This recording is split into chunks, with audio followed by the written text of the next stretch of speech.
ನಿಸ್ಸೀಮಾಚಿಂತ್ಯಶಕ್ತಿಃ ಪ್ರಕೃತಿಪರಮಯಾ ಸ್ವೇಚ್ಛಯಾಧ್ಯಾವಸನ್ಮಾಂ ವಾಗಾದಿಷ್ವಿಂದ್ರಿಯೇಷು ಪ್ರತತವಿಭವರೂಪಃ ಪ್ರೇರಯತ್ಯಂಜಸಾ ಮಾಂ M Y ಸ್ತೋತುಂ ನ ಶಕ್ತಾಃ ಶ್ರುತಿಶತಮಹಿತಾ ಬ್ರಹ್ಮವಾಯುವೀಶಶೇಷಾಃ ತಂ ಶ್ರೀಭೂಸಮೇತಂ ಹೃದಯಕಮಲಗಂ ವಾಸುದೇವಂ ಭಜಾಮಿ. ಶ್ರೀಮದಾನಂದತೀರ್ಥರ್ಯಪಾದಪಂಕಜರೇಣಮಃ ಪವಿತ್ರಯಂತು ಮಾಂ ನಿತ್ಯಂ ಪಾಪಪಾಟನಪಂಡಿತಾಃ. ವಾಣಿತೆ ಕರವಾಣ್ಯಂಬ ಚರಣೌ ಹೃದಿ ಸರ್ವದಾ ಮದ್ವಾಕ್ಯಸರಣಿರಭೂಯಾತ್ ಶ್ರೀಮದಾಚಾರ್ಯಭಾವಗಾ.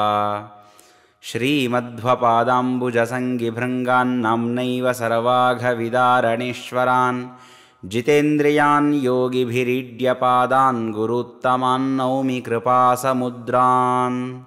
ಆನಂದತೀರ್ಥೋಪದಿಷ್ಟೋ ನಿಧಿರ್ನಾರಾಯಣಃ ಕ್ವಯಃ ಪ್ರದರ್ಶಿತೋ ಯೇನ ಸಮ್ಯಕ್ ಜಯತೀರ್ಥಂ ತಮಾಶ್ರಯೇ.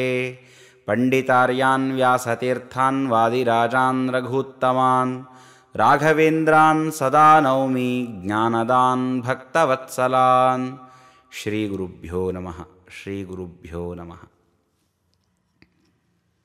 ಶ್ರೀಮದಾನಂದತೀರ್ಥ ಭಗವತ್ಪಾದಾಚಾರ್ಯರು ತಮ್ಮ ಗ್ರಂಥಗಳಲ್ಲಿ ಭಗವಂತನನ್ನು ಒಲಿಸಿಕೊಳ್ಳುವ ರೀತಿ ಹೇಗೆ, ಹೃದಯದಲ್ಲಿ ಅವನ ಸಾಕ್ಷಾತ್ಕಾರವನ್ನು ಪಡೆಯಬೇಕಾದರೆ ಏನೆಲ್ಲ ಸಾಧನೆಗಳನ್ನು ಮಾಡಬೇಕು ಅನ್ನುವುದರ ಬಗ್ಗೆ ವಿಸ್ತೃತವಾಗಿ ತಿಳಿಸಿ ಹೇಳಿದ್ದಾರೆ.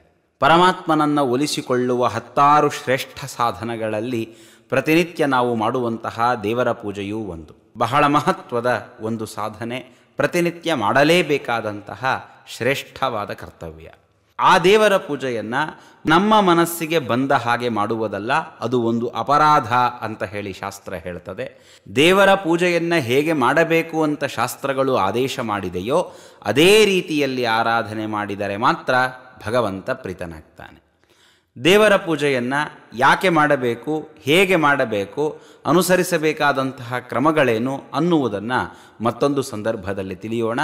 ದೇವರ ಪೂಜೆಯಲ್ಲಿ ಯಾವುದು ಬಹಳ ಪ್ರಧಾನವಾದದ್ದು, ಯಾವುದಿಲ್ಲದೇ ಇದ್ದರೆ ದೇವರ ಪೂಜೆಯೇ ಪರಿಪೂರ್ಣವಾಗುವುದಿಲ್ಲ, ಅಂಥ ಒಂದು ತುಳಸಿಯ ಬಗ್ಗೆ ನಾವು ತಿಳಿದುಕೊಳ್ಳೋಣ. ತುಳಸಿಯ ಮಾಹಾತ್ಮ್ಯವನ್ನು ಪುರಾಣಗಳು ಅನೇಕ ಪ್ರಸಂಗಗಳಲ್ಲಿ ವರ್ಣನೆ ಮಾಡಿ ತಿಳಿಸಿವೆ. ವಿಜಯದಾಸರು ಆ ಎಲ್ಲ ಮಾಹಾತ್ಮ್ಯವನ್ನು ಒಂದು ಕಡೆಯಲ್ಲಿ ಸಂಗ್ರಹ ಮಾಡಿ ಪ್ರತಿನಿತ್ಯ ಆ ತುಳಸಿಯ ಮಾಹಾತ್ಮ್ಯದ ಅನುಸಂಧಾನವನ್ನು ಮಾಡಲಿಕ್ಕೆ ಸುಲಭವಾಗುವ ಹಾಗೆ ಒಂದು ಕೃತಿಯನ್ನು ರಚನೆ ಮಾಡಿಕೊಟ್ಟಿದ್ದಾರೆ. ಶ್ರೀ ತುಳಸಿಯ ಸೇವಿಸಿರಿ ಅಂತ. ತುಳಸಿಯ ಬಗೆಗೆ ತಿಳಿಯಬೇಕಾದಂತಹ ಮಾತುಗಳನ್ನೆಲ್ಲ ಬಹಳ ಪ್ರಭಾವಕಾರಿಯಾಗಿ ಅಲ್ಲಿ ವಿಜಯದಾಸರು ಚಿತ್ರಣ ಮಾಡಿದ್ದಾರೆ. ಆ ಹಾಡಿನ ಅರ್ಥಾನುಸಂಧಾನವನ್ನು ಮಾಡ್ತಾ ನಾವು ತುಳಸಿಯ ಮಾಹಾತ್ಮ್ಯವನ್ನು ತಿಳಿಯಲಿಕ್ಕೆ ಪ್ರಯತ್ನ ಪಡೋಣ. ವಿಜಯದಾಸರ ಈ ಕೃತಿಯನ್ನು ಪ್ರತಿನಿತ್ಯವೂ ಪಾರಾಯಣ ಮಾಡಬೇಕು. ತುಳಸೀದೇವಿಯ ಉತ್ಪತ್ತಿ ಹೇಗಾಯಿತು, ತುಳಸೀದೇವಿಯ ಮೇಲೆ ಭಗವಂತನಿಗಿರ್ತಕ್ಕಂತಹ ಕಾರುಣ್ಯ, ತುಳಸಿಗಿರ್ತಕ್ಕಂತಹ ಮಾಹಾತ್ಮ್ಯ, ತುಳಸಿಯನ್ನು ಭಗವಂತನ ಪೂಜೆಗೆ ತರುವಂತಹ ರೀತಿ ಎಲ್ಲವನ್ನೂ ಸಹಿತ ವಿಜಯದಾಸರು ಇಲ್ಲಿ ಮನಮುಟ್ಟುವ ಹಾಗೆ ತಿಳಿಸಿ ಹೇಳಿದ್ದಾರೆ. ಪವಿತ್ರವಾದಂತಹ ಒಂದು ಕೃತಿ. ಪ್ರತಿನಿತ್ಯ ಬೆಳಗಿನ ಕಾಲದಲ್ಲಿ ಎದ್ದು ತುಳಸಿಗೆ ನೀರು ಹಾಕಿ ವಿಜಯದಾಸರ ಈ ಕೃತಿಯನ್ನು ಪಾರಾಯಣ ಮಾಡಿದರೆ ಯಾವ ತರಹದ ಅನರ್ಥಗಳು ನಮ್ಮ ಮನೆಯಲ್ಲಿ ಆಗುವುದಿಲ್ಲ. ಭಕ್ತಿಯ ಅಭಿವೃದ್ಧಿಯಾಗ್ತದೆ, ಪರಮಾತ್ಮನ ಪ್ರಸಾದವಾಗ್ತದೆ, ರೋಗಗಳು ದೂರವಾಗ್ತದೆ, ಮನಸ್ಸಿನಲ್ಲಿ ಪ್ರಶಾಂತಿ ನೆಲೆ ಮಾಡ್ತದೆ. ವಿಜಯದಾಸರ ಮಾಹಾತ್ಮ್ಯದಿಂದ ಈ ಹಾಡಿನಲ್ಲಿ ತತ್ವಾಭಿಮಾನಿ ದೇವತೆಗಳ ಸನ್ನಿಧಾನವಿದೆ, ತುಳಸಿಯ ಸನ್ನಿಧಾನವಿದೆ. ಸ್ವಯಂ ಭಗವಂತ ಪ್ರೀತನಾಗಿ ವಿಜಯದಾಸರಿಂದ ಈ ಹಾಡನ್ನು ನುಡಿಸಿದ್ದಾನೆ. ಹೀಗಾಗಿ ಆ ಮಹಾನುಭಾವರ ಪರಮಮಂಗಲ ಕೃತಿಯನ್ನು ನಾವು ಪ್ರತಿನಿತ್ಯವೂ ಪಾರಾಯಣ ಮಾಡಬೇಕು. ಅದಕ್ಕಾಗಿ ಅದರ ಅರ್ಥಾನುಸಂಧಾನವನ್ನು ಮಾಡಲಿಕ್ಕೆ ನಾವು ಪ್ರಯತ್ನ ಪಡೋಣ. ಕನ್ನಡ ಸಾಹಿತ್ಯದ ಒಂದು ವಿಶಿಷ್ಟ ಛಂದಸ್ಸಾದ ಷಟ್ಪದಿಯಲ್ಲಿ ವಾರ್ಧಿಕ ಷಟ್ಪದಿ ಅಂತ ಒಂದು ವಿಭಾಗವಿದೆ. ಆ ವಾರ್ಧಿಕ ಷಟ್ಪದಿಯಲ್ಲಿ ಈ ಕೃತಿಯನ್ನು ವಿಜಯದಾಸರು ರಚನೆ ಮಾಡಿದ್ದಾರೆ.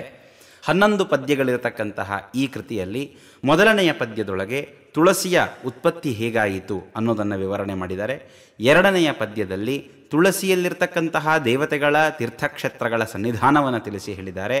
ಮೂರನೆಯ ಪದ್ಯದಲ್ಲಿ ಬೆಳಗಿನ ಕಾಲದಲ್ಲೆದ್ದು ತುಳಸಿಯನ್ನು ಸೇವೆ ಮಾಡುವ ರೀತಿ, ಮಾಡಿದರೆ ಉಂಟಾಗ್ತಕ್ಕಂತಹ ಫಲವನ್ನು ಹೇಳ್ತಾರೆ. ನಾಲ್ಕನೆಯ ಪದ್ಯದಲ್ಲಿ ಮನೆಯಲ್ಲಿ ತುಳಸಿ ಸಾಲಿಗ್ರಾಮಗಳಿದ್ದರೆ ಉಂಟಾಗತಕ್ಕಂತಹ ಫಲಗಳೇನು ಅನ್ನೋದನ್ನು ತಿಳಿಸಿ ಹೇಳ್ತಾರೆ.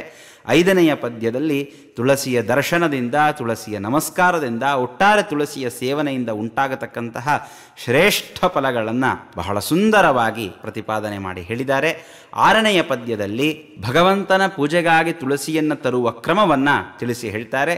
7ನೆಯ ಪದ್ಯದಲ್ಲಿ ಯಾವ ಯಾವ ಕಾಲದಲ್ಲಿ ತುಳಸಿಯನ್ನು ತೆಗೆಯಬಾರದು, ನಿಷಿದ್ಧ ಕಾಲಗಳು ಯಾವುದು ಅನ್ನೋದನ್ನು ಹೇಳ್ತಾರೆ. 8ನೆಯ ಪದ್ಯದಲ್ಲಿ ಭಗವಂತನ ಪೂಜೆಗೆ ತುಳಸಿ ಎಷ್ಟು ಅವಶ್ಯಕ, ತುಳಸಿ ಇಲ್ಲದೇ ಇದ್ದರೆ ಪೂಜೆ ಅಪರಿಪೂರ್ಣ ಅನ್ನುವ ಮಾತನ್ನು ಹೇಳ್ತಾರೆ. 9ನೆಯ ಪದ್ಯದಲ್ಲಿ ತುಳಸಿ ಗಿಡ ಇಲ್ಲದೇ ಇರತಕ್ಕಂತಹ ಮನೆ ಎಷ್ಟು ಅಪವಿತ್ರ ಅನ್ನೋದನ್ನು ಬಹಳ ಮಾರ್ಮಿಕವಾಗಿ ಹೇಳ್ತಾರೆ. 10ನೆಯ ಪದ್ಯದಲ್ಲಿ ತುಳಸಿಯ ಸೇವೆಯಿಂದ ಸಿದ್ಧಿಗಳಿಸಿಕೊಂಡಂತಹ ಜನರನ್ನು ಉಲ್ಲೇಖ ಮಾಡ್ತಾರೆ. 11ನೆಯ ಪದ್ಯದಲ್ಲಿ ತುಳಸಿಯ ಸೇವೆ ನಮ್ಮ ಅವಗುಣಗಳನ್ನು ವಿನಾಶ ಮಾಡ್ತದೆ, ನಮ್ಮನ್ನು ಸಾಧಕರನ್ನಾಗಿ ಮಾಡಿಸ್ತದೆ ಅನ್ನುವ ಮಾತನ್ನು ಹೇಳಿ ಈ ಕೃತಿಯನ್ನು ವಿಜಯ ವಿಠ್ಠಲನಿಗೆ ಸಮರ್ಪಣೆ ಮಾಡ್ತಾರೆ ವಿಜಯದಾಸರು. ತುಳಸಿಯ ಶ್ರೇಷ್ಠ ಮಹಾತ್ಮ್ಯದ ಬಗೆಗೆ ಒಂದು ಸುಂದರವಾದ ಚಿತ್ರಣವನ್ನು ನೀಡತಕ್ಕಂತಹ ಕೃತಿ. ಆ ಕೃತಿಯಲ್ಲಿ ವಿಜಯದಾಸರು ಹೇಳಿರ್ತಕ್ಕಂತಹ ಮಹಾತ್ಮ್ಯವನ್ನು ನಾವು ಕೇಳೋಣ. ವಿಜಯದಾಸರ ಪಾದಗಳನ್ನು ಭಕ್ತಿಯಿಂದ ಸ್ಮರಣೆ ಮಾಡಿ, ಗುರುಗಳ ಪಾದವನ್ನು ಭಕ್ತಿಯಿಂದ ಸ್ಮರಣೆ ಮಾಡಿ, ಎಲ್ಲ ತೀರ್ಥಕ್ಷೇತ್ರಗಳ ಸನ್ನಿಧಾನವಿರತಕ್ಕಂತಹ, ಎಲ್ಲ ದೇವತೆಗಳ ಸನ್ನಿಧಾನವಿರತಕ್ಕಂತಹ ಪರಮಾತ್ಮನಿಗೆ ಅತ್ಯಂತ ಪ್ರಿಯಳಾದ ತುಳಸಿಯ ಸ್ಮರಣೆಯನ್ನು ಮಾಡಿ, ಭಾರತೀರಮಣ ಮುಖ್ಯಪ್ರಾಣನನ್ನು ಸ್ಮರಣೆ ಮಾಡಿ, ಎಲ್ಲ ಜೀವರ ಅಂತರ್ಯಾಮಿಯಾದಂತಹ ಭಗವಂತನನ್ನು ಸ್ಮರಣೆ ಮಾಡಿ ತುಳಸಿಯ ಮಹಾತ್ಮ್ಯವನ್ನು ನಾವು ಕೇಳಲಿಕ್ಕೆ ಆರಂಭ ಮಾಡೋಣ.